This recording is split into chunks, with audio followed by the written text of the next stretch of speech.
Welcome, ladies and gentlemen, to the Everything Plus Horror Show, the show where we discuss anything I would like to, anything you guys would like to, just let me know what you'd like me to discuss, and we'll be discussing those things amidst horror because I'm obsessed with it.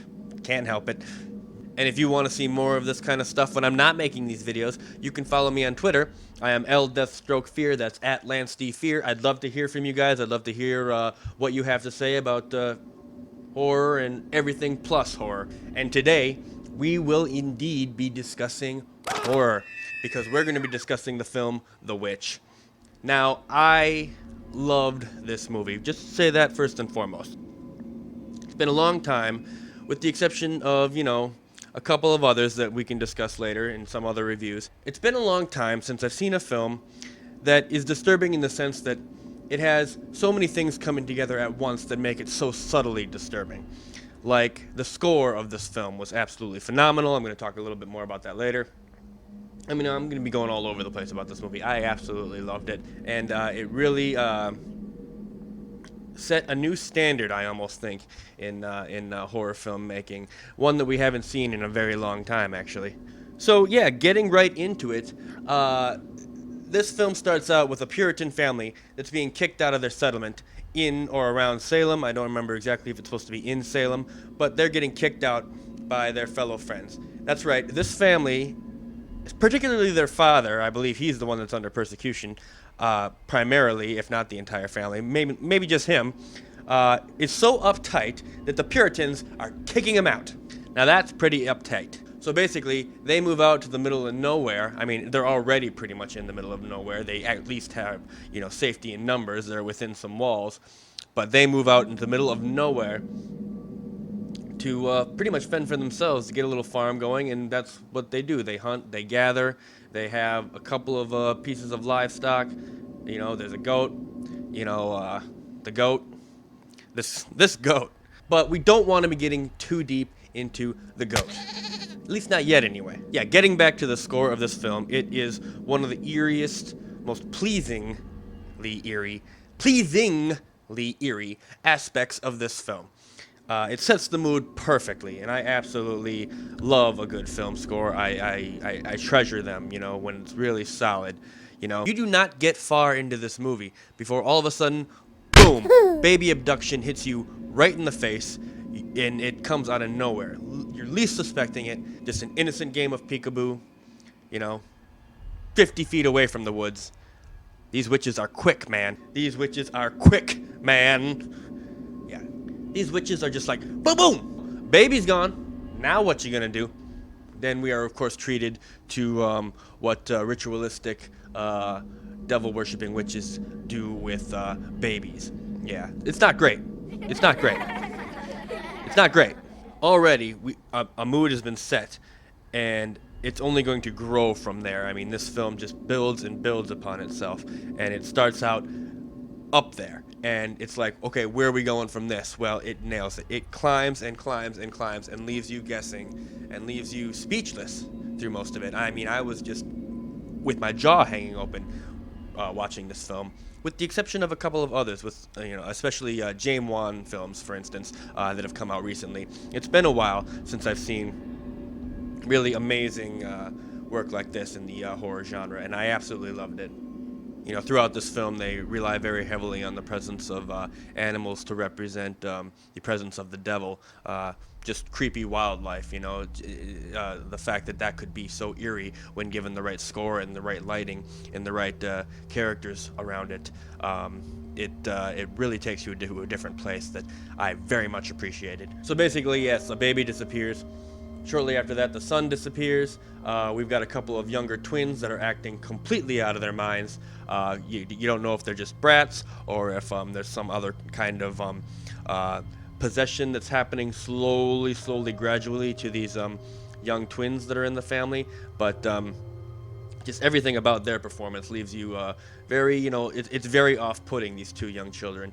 And it works perfectly with the tone of this film. Everyone did a brilliant job, just setting a vibe with their performances that leaves you guessing where are these people coming from and what are their motivations. They all seem innocent enough, but you're kind of left guessing who is the, you know, one that's bringing this evil into the family. It could be one of them that's actually the cause of this.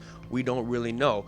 And a lot of fingers are pointing towards the second to youngest two children. There's a pair of twins. I believe there's 5 children in the family altogether. 1 infant that disappears.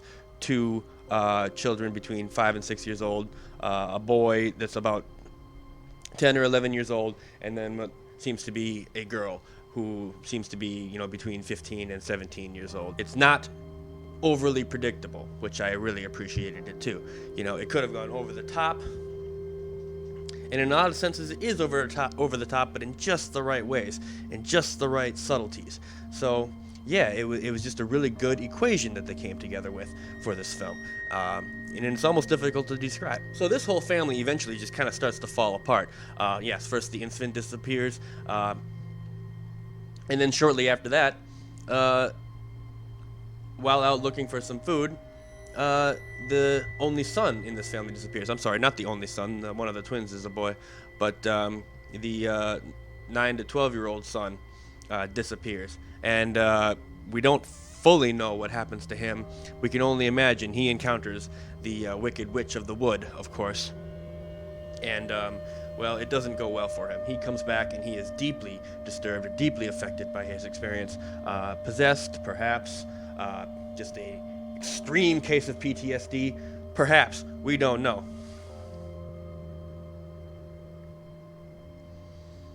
All I know is they all kind of start to resent each other in a certain way.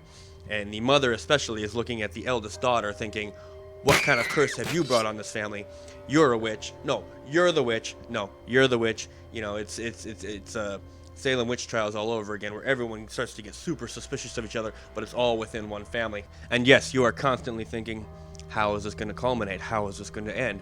And the only thing you can be certain of is that it is going to end terribly for this family. Just, yeah, nothing good will come of this. You know, for a family that is so hell-bent on being within the good graces of God, they sure do fib to each other a lot in this film. There's a lot of back talk and a lot of mistrust happening within the family that kind of adds to the overall tension. I thought that was very interesting, actually. Okay, now here's the part I'm going to try to do in just about every show, is I'm going to hand out 3 awards to this film. And you know, they're not always going to be the same awards, but who cares? The first award I'm going to hand out is going to be for the most pleasant surprise in this film, the thing that I really enjoyed the most. The second award I'm going to hand out this time around is going to be the part of the film that was the most suspenseful. Not the same as the most disturbing, just the most suspenseful. The one where you're going, oh my god, what's going to happen next? Oh my god, what's happening now? Oh my god, how is this going to end? I don't know. It's terrifying me. The third award I'm going to hand out is, of course, the most disturbing moment of the film. And okay, here we go. The award for the most pleasing aspect of this film is, I think I already mentioned it mostly. I mean, I have to go right back to it. Just how everything worked together perfectly. The performances, the score, the lighting, the setting, it all was a perfect equation that came together, and I really loved how it was done. I can't point at one specific aspect of this film. I can name several, but I can't point at one specific aspect of this film that really was the most pleasing, because it all worked together so well. Now, the most suspenseful part of this film. When the young boy is lost in the woods, he comes upon the witch's cabin out in the middle of the woods, and you actually see the witch emerge, and she's actually a very young, attractive woman in this particular form that she's in. You don't know, if this is an illusion, if this is how she looks, blah, blah, blah, but they're approaching each other. She's coming towards the boy, he's coming towards her. The look of fear on his face is just palpable, but he's approaching because he's almost, mesmerized. He doesn't know what to do next. I forgot to turn the vent down before I started filming. I ain't starting over. Can you hear that? And next, the most disturbing aspect of this film. Many disturbing moments in this film, but the one that actually really got me because I didn't see it coming. There's a moment when, after the son has been abducted and has come back, the mother of this family has completely lost her mind over grief and suspicion and everything that's happening.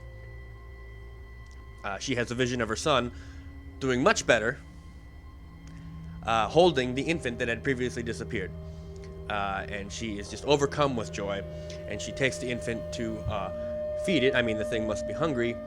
She undoes her blouse to breastfeed this infant. She begins to do so, and then it cuts to, well, she actually has a crow sitting on her lap that's pecking at her chest, just eating her, basically. And the whole time she's cackling uncontrollably. So, and there we go. Basically, I am not going to spoil the end of this film for you. I already mentioned that. Possibly already mentioned that. Because this is one, again, that I want you guys to see for yourself. I could praise this movie all day long. Really well done. I thought everyone in it was fantastic. You've got Anya Taylor-Joy as the eldest daughter. She was probably one of my favorite aspects of it. Her performance was fantastic. Ralph Ineson and Kate Dickie as the mother and father of this family were also really fantastic, especially the father, Robert Ineson. He did a really great job in his role. And little Harvey Scrimshaw as well, he was fantastic as the eldest boy. I mean, Caleb was his name, actually. Yeah, there was not one bad performance in this film. I give it a 9 out of 10. That's a pretty goddamn good score. But tell me what you think. What did you think of this film? Is it one of the best horror films that you've ever seen? It's one of the best that I've ever seen. But am I off? Am I wrong? Leave your comments below. Let me know any other horror films or films in general that you'd like to see me review. And hey, if you enjoyed this content, be sure to like and subscribe. You can come back and check me out. And if you want to hear more of this kind of stuff when I'm not doing these videos, you can follow me on Twitter. I am L Deathstroke Fear. That's at Lance D Fear. And yeah. And guys, I will see you next time. I love you all. And once again, stay horrible.